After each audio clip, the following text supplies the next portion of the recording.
everyone, welcome back to my channel, or if you're new here, welcome for the first time. My name is Cheryl, and today I'm here to bring you a spoiler-free review. And this review is going to be of Simon vs. the Homo Sapiens Agenda by Becky Albertalli. So I'm super late in discovering this book because this is one of the most beloved books here on BookTube, so I'm sure you've heard about it before, but if you haven't, it follows the story of Simon, who is a junior in high school who is gay but has not come out to anyone around him, including his friends or family. It's basically him kind of discovering himself, and he has a pen pal via email who he is flirting with and talking to and getting to know. However, they are both anonymous with each other. They both use pseudonyms or code names instead. For example, instead of Simon, he is Jacques, and instead of the love interest, he is Blue. So throughout the whole book, you see the emails between the two of them, in addition to Simon trying to figure out who Blue is. And you can kind of see them slowly but surely get closer with each other throughout the book. So I listened to this book via audiobook from my local library's Overdrive app, and so I still don't think audiobooks are for me. I took a fair bit of time in between when I started this book and when I finished it, probably about a week.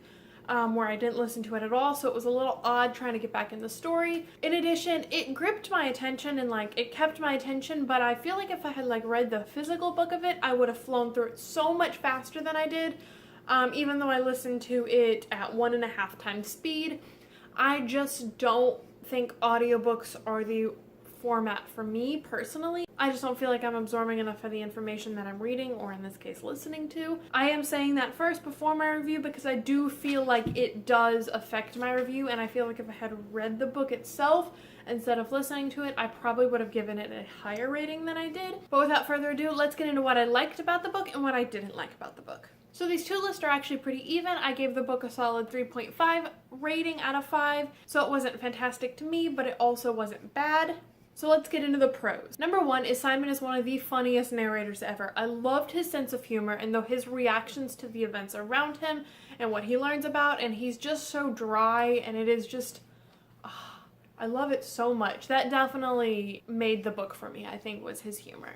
Number two is that there are very realistic reactions to the events around them. So when something bad happened, characters reacted accordingly, or something good happened, characters reacted accordingly. I find sometimes in contemporaries especially, reactions of the characters to the events around them are either magnified tenfold of what they would be for a normal person, or they are extremely underplayed. But I didn't feel this way at all during this book. I felt like they were pretty legit reactions to what was going on around the characters, and this wasn't just for the main character, it was for pretty much everyone. Number three is when the romance did finally occur, I thought it was a very cute romance. It didn't seem forced. You saw a lot of character development, at least on the part of Simon, from the beginning of the book to when the romance started taking place. And yes, it was so built up, but it didn't feel forced at all, which I do really appreciate. And number four is something you don't see very often in contemporaries, and that is a positive family life shown. In fact, in a lot of contemporaries, you don't see the family really at all. It was nice to see Simon's family get a pretty decent amount of time in the book. In addition, they had very good relationships with each other, and even though there was strain at times or there was tension, it all felt very realistic. It wasn't a negative family life shown, if that makes sense. I really do appreciate the fact that this contemporary did show a positive family life. And let's get into the cons. And I don't know if it's because I am so far out of high school now, about 4 years out of high school, that I just don't relate to high school characters anymore, or if it's the way these characters were written, but I just did not relate to any of them personally. I felt like a lot of the characters were very cliched. They weren't necessarily stereotyped, per se, but they did feel like characters I could have met in any contemporary. They weren't anything really unique. I think Simon really was the only one who was unique. Everyone else kind of had a role to fill, and they were pretty much only filling their role. They weren't very dynamic characters. They were just kind of cliche characters and kind of flat. That was definitely a negative for me. Number two on the con list is there were quite a few non-sympathetic characters to me. I don't want to spoil anything, but there was one character in particular who is basically the antagonist of the book. He does terrible things to the main character throughout the book, but at the very end, the author tries to make him kind of sympathetic, and I just felt nothing for this character. I was like, you are a bad person. Am I supposed to feel sympathy for you? I don't know if other people do, but I was just like, why? Why would I feel sympathy for you when you've done all of these awful things?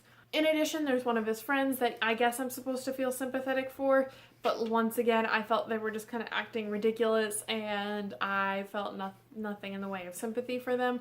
So that also made it really hard to connect to these characters. And number 3 is kind of a con. It's not necessarily something that I thought stood out in the book as a negative, but that's some non-believable situations.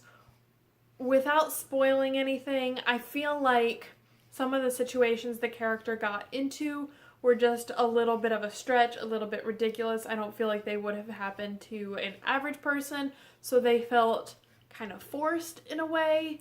But as I said, I don't feel like that was a driving negative factor in the book. I don't think it really stood out that much. I just happened to notice it. So as you can see, my pro versus con list is pretty even, which is why I gave the book a very average rating. It was light, it was fluffy, it wasn't anything super heavy hitting, but I just feel like contemporaries are not for me, especially contemporaries set in high school. I just don't really relate to the character. I can see why it's definitely beloved here on BookTube, but I've just decided it's not for me. So anyway, that's my spoiler-free review of Simon vs. the Homo Sapiens Agenda by Becky Albertalli.